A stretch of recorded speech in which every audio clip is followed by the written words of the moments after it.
Vous êtes en compagnie de Radio Taïwan International.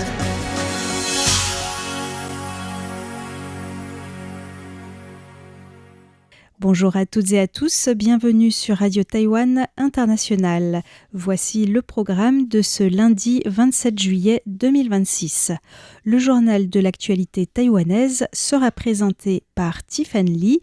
Ensuite, François-Xavier Boulet vous proposera un décryptage sur les défis de Taïwan pour recruter des talents en ingénierie spatiale. Dans l'émission Retour à la source, Meg Wang vous parlera quant à elle de l'éducation alimentaire à partir de la coriandre.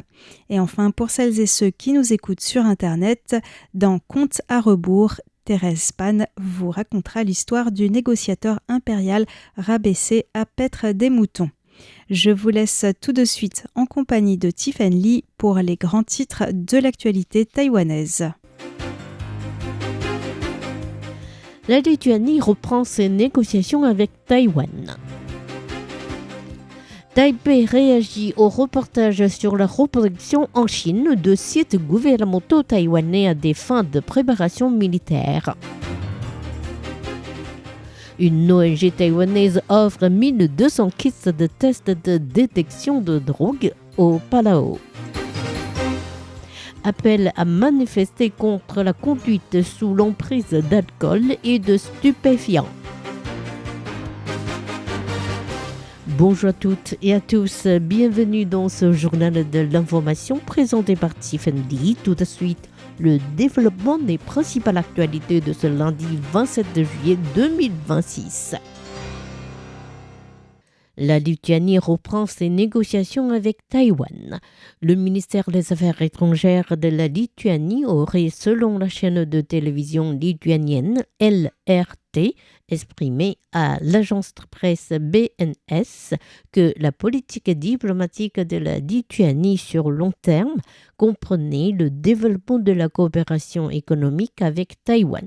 Selon LRT, la diplomatie lituanienne a indiqué que les deux côtés auraient repris leurs négociations suspendues en juin dernier en raison du remaniement du gouvernement lituanien. Les discussions qui se concentrent notamment sur une coopération économique sur le long terme qui doit permettre de stimuler le développement du secteur des hautes technologies de la Lituanie. Le pays balte souhaite également élargir ses échanges avec Taïwan dans d'autres domaines d'intérêt commun tels que le commerce, l'enseignement, les technologies et la culture. Le ministère des Affaires étrangères lituanien a toutefois indiqué que le contenu des négociations ne serait rendu public qu'une fois que ces dernières terminées. BNS a révélé que certains membres du gouvernement lituanien auraient affiché leur déception à propos de l'ampleur des investissements taïwanais en Lituanie, une déception à la hauteur des attentes suscitées par l'ouverture du bureau de représentation de Taïwan dans la capitale lituanienne en 2021. Taipei réagit au reportage sur la reproduction en Chine de sites gouvernementaux taïwanais à des fins de préparation militaire. Le quotidien britannique The Telegram a récemment révélé les résultats d'une analyse d'images satellites indiquant que la Chine a fabriqué sur le sol chinois des maquettes grandeur nature de plusieurs bâtiments et sites taïwanais étroitement liés à la sécurité nationale, tels que le palais présidentiel et la base de la marine à Suao, mais aussi de navires et d'avions militaires américains pour des exercices simulant des attaques contre Taïwan. Invité aujourd'hui à s'exprimer à ce propos au Parlement, le porte-parole du ministère de la Défense, Sun Lifang, a affirmé que la Défense s'était pleinement informée à ce sujet et qu'elle avait étudié des contre-mesures pour répondre aux éventuelles agressions des forces chinoises. Le porte-parole a également profité de l'occasion pour appeler les parlementaires à voter le budget lié à l'armement et à la formation des forces militaires. Une ONG taïwanaise offre 1200 kits de tests de détection de drogue au Palau. L'ambassade taïwanaise au Palau a indiqué sur réseaux sociaux que la Zhonghua Primary Care Foundation, qui propose des soins dans les zones reculées, a fait don de 1200 kits de tests salivaires et urinaires de détection de drogue au ministère de la Justice de la République des Palau la semaine dernière, afin d'aider le pays du Pacifique Sud à lutter contre les stupéfiants. Le président palouan, Suranged Whips Jr. et l'ambassadeur taïwanais sur place, N.T. Chen, ont assisté à la cérémonie de remise du don le 22 juillet dernier, un don qui doit contribuer, selon la diplomatie taïwanaise, à renforcer la capacité de lutte contre le trafic de drogue et renforcer la coopération entre les deux pays sur le plan judiciaire. Les demandes de vaccins contre le Covid-19 en augmentation. Selon le Centre de contrôle des maladies, ou CDC, le nombre de nouveaux cas de Covid-19 a augmenté au cours de la semaine du 12 au 18 juillet de 66,5% par rapport à la semaine précédente. Le centre a déclaré que les déplacements des vacanciers risquaient d'élargir la propagation du virus, avec un pic qui pourrait être atteint vers la fin août. Le nombre de cas, lui, connaît une augmentation depuis 6 semaines déjà.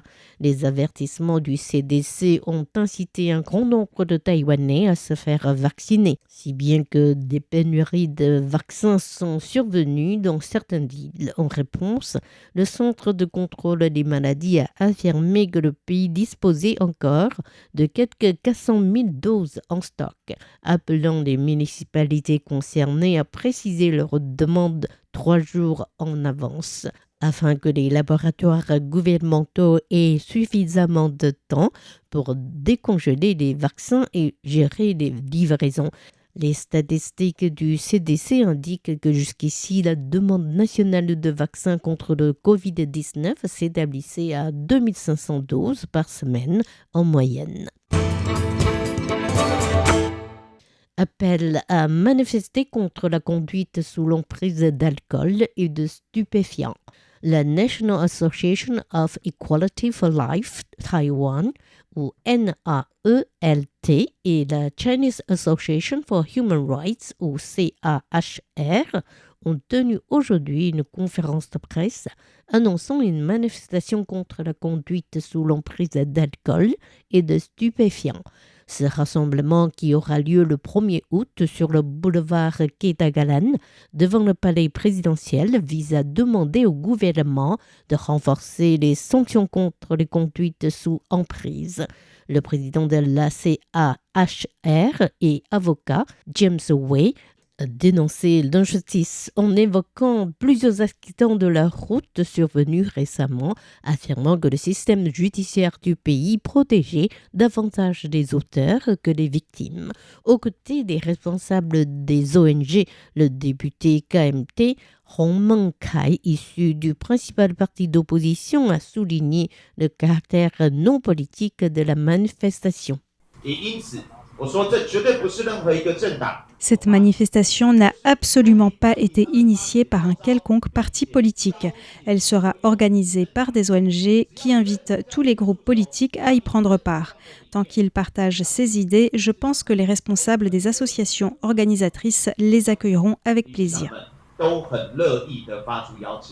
De son côté, la députée Fan Yun du Parti démocrate progressiste, ou DPP, au pouvoir, a vivement conseillé au KMT de procéder sérieusement à l'examen des textes au Parlement en profitant de sa majorité dans l'hémicycle au lieu de multiplier ses manifestations dans la rue. Notons que le KMT a organisé samedi devant le palais présidentiel une manifestation pour dénoncer le scandale des huiles de soja contaminées. Les entreprises du top 20 représentent 56% des exportations du pays.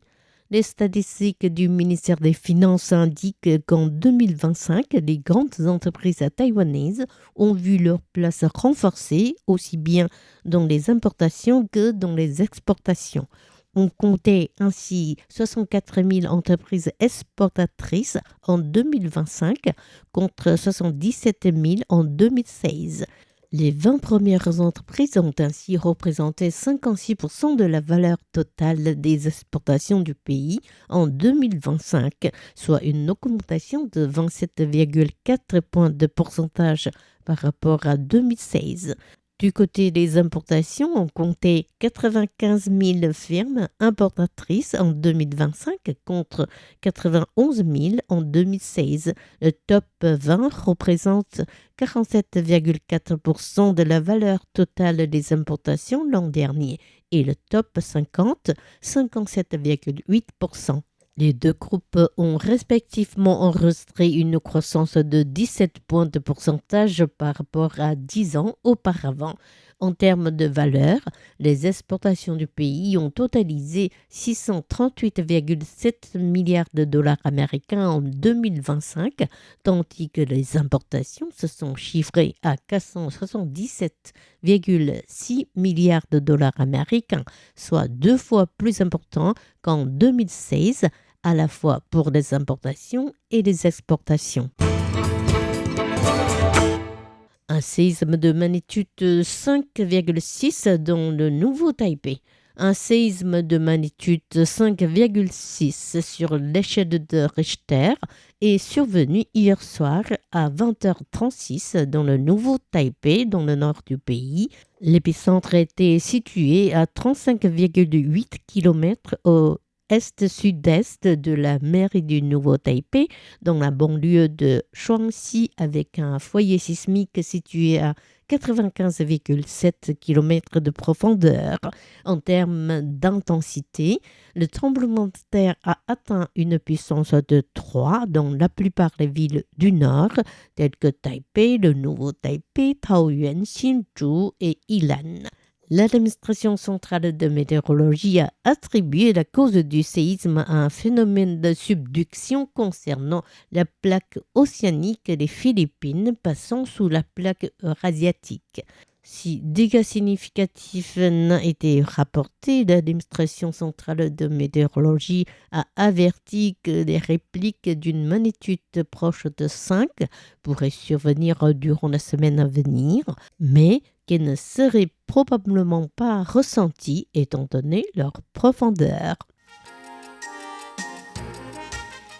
C'était Tiffany qui vous a présenté le journal de ce lundi 27 juillet 2026. Merci de votre fidélité. Excellente suite de programmes sur RTI. À bientôt.